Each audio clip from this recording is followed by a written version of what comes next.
All right, everybody worldwide, you're now tuned into Motivation and Confidence, where we help you do your daily best. And I'm your host, Tom Danger.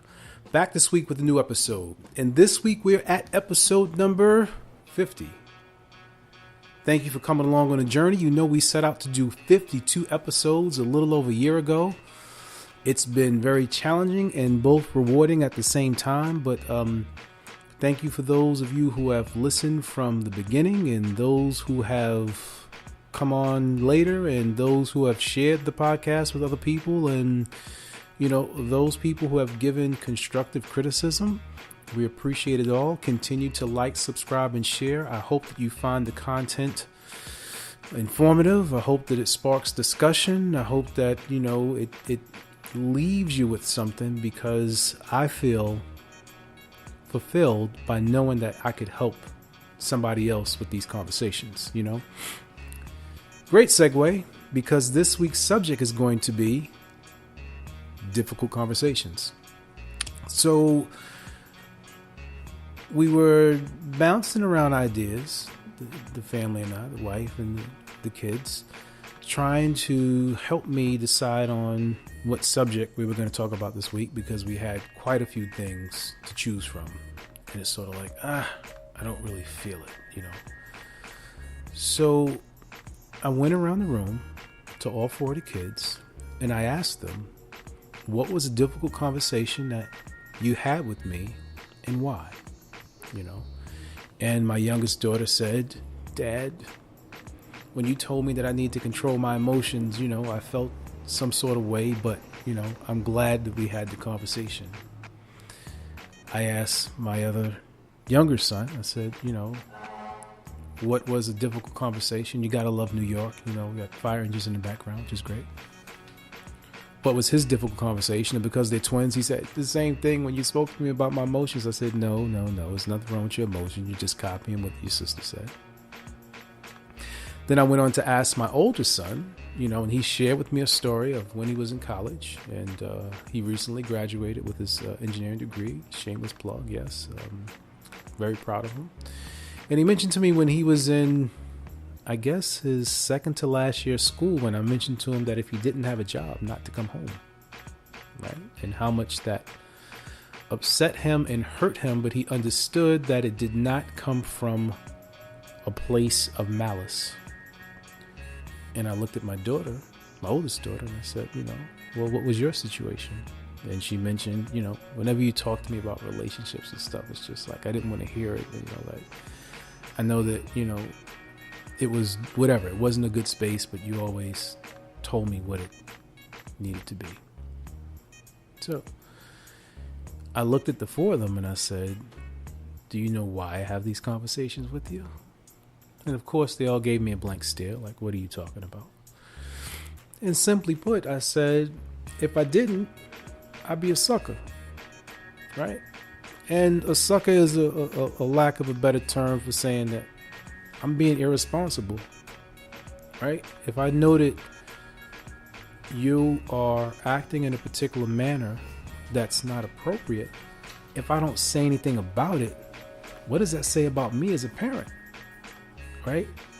So you may go through things and face things and go through the actions of it, and I may not know about it at first, but eventually when I do get wind of it, I'm going to tell you what I feel about it.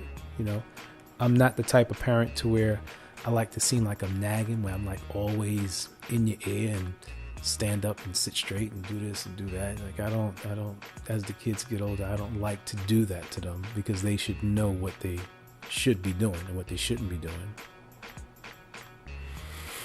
And each time that I've had those conversations, I get very emotional when it comes to my family. So it's not like I'm not excited or bubbling on the inside, but I figure that as the adult, I have to be the one to take 5 and breathe and maybe go running or do some push-ups or do something to keep myself at an even keel level, so that when I do have that conversation, it's not like what am I doing, right?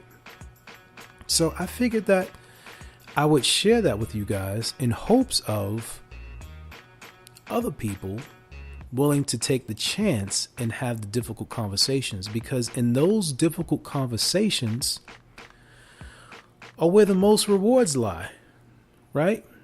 And I say that because you may have a conversation and it may not go the way that you want it to go initially. So it's not like, I said that to my oldest son about school, and at that moment he felt warm and fuzzy and like, yeah, dad is preparing me for life. And knowing that even if he didn't, he could have still came home, but I had to let him know, like, you got to put your best foot forward and prepare for life, because your parents won't always be here. So you have to be a man of your word, and if you're going to do something, do it. And that was the moral of that situation. But I've had many of those conversations. I've had them with my wife. I've had them with direct reports at work. I've had them with my mom. I've had them with my dad. And each time that I've had those conversations, there's sort of like a nervous jitter feeling in my stomach where like my bottom lip is slightly like trembling because I feel like a little nervous, but I know that it's something that I need to say. So I figured that, especially now in life when it's so easy for emotions to get misguided and misconstrued over social media because it has no tone, right? You can say something in text or via email and it reads one way, but that's not the way that it's meant to. This is geared more toward when you want to look a person directly in the eye and have that difficult conversation.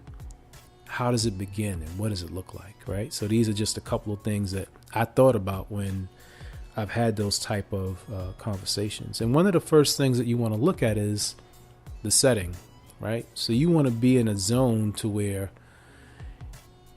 it feels neutral, right? You don't want it to feel as if one person is bigger than the other person, or like they're being ambushed or something like that, right? So the setting has to be a real mutual setting, right? Like the kitchen, right? Everybody goes into the kitchen, right? It's not like you're in your parents' room or the living room. For some reason, the living room always seems like the area when kids get disciplined, right? When everybody's like, that's when you get put on Front Street. Like you're sitting at the table and everybody's like having dinner and you look across at one of them, you go, you know what you did today. And then they suddenly like lose their appetite and nobody wants to eat, right? So you don't want to do that. Like you really don't want to do that. So you want to have a mutual setting. Like there's just a setting that just feels non-defensive,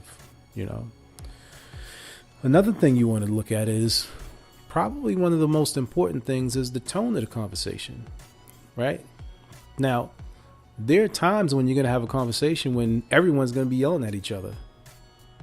And everyone's, or each of you may say things that hurt the other person. Those conversations will come out.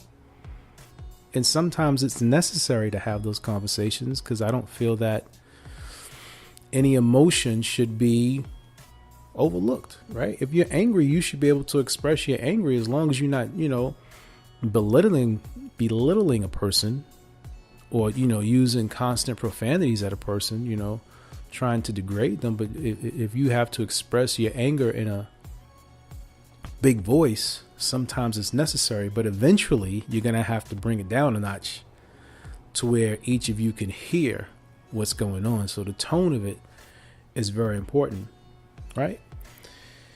Another thing that I like to point out is the pace of the conversation.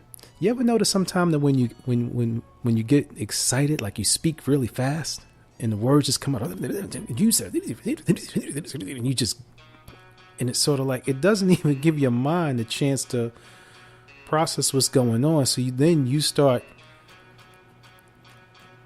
deciphering things in a way that it may not be meant to come across to you as that, so you want to make sure that it's at a pace where it's nice and even. And these are things that it's not going to come out tomorrow. It may come out for some people. It may come out 2 or 3 conversations later. For some people, it may not come out for years. But the goal of everything that we do here on Motivation to Confidence is so that you can apply it on a daily basis. because we all are a work in progress. We're all growing. We're all looking to be better. And hopefully this is something that'll do so.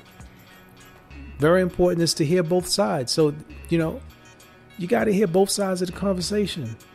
Whether or not the other person feels that it's right or wrong, you still got to hear both sides, and the decision does not have to be made at that very moment, but at least hear each other. Don't just shout at each other and, yeah, you said what you're going to say and I said what I'm going to say. And, this all sounds good on the surface, but believe me, it works, right?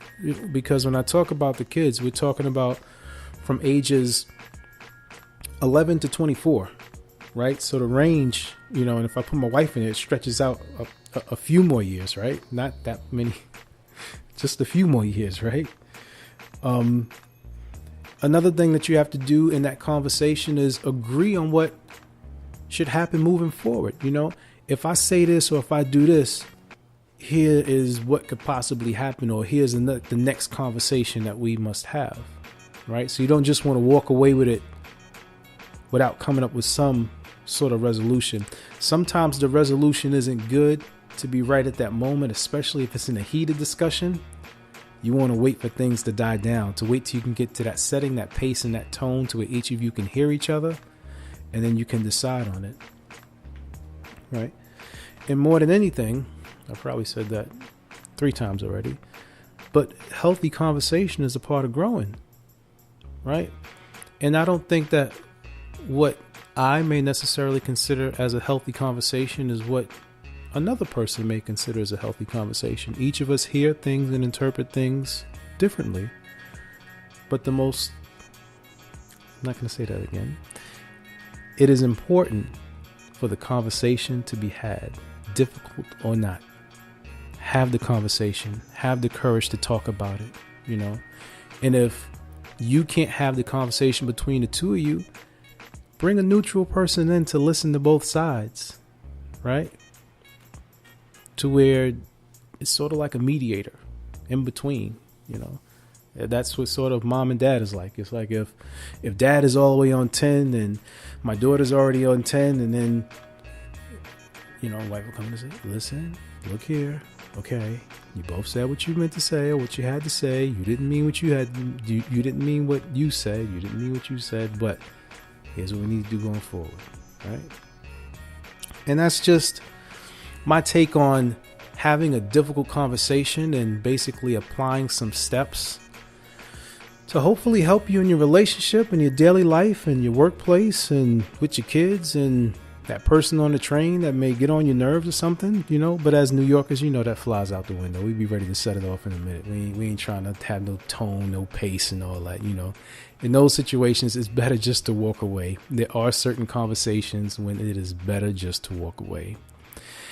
And as always, we thank you for tuning in. This is Tom Danger with Motivation and Confidence, where we help you do your daily best.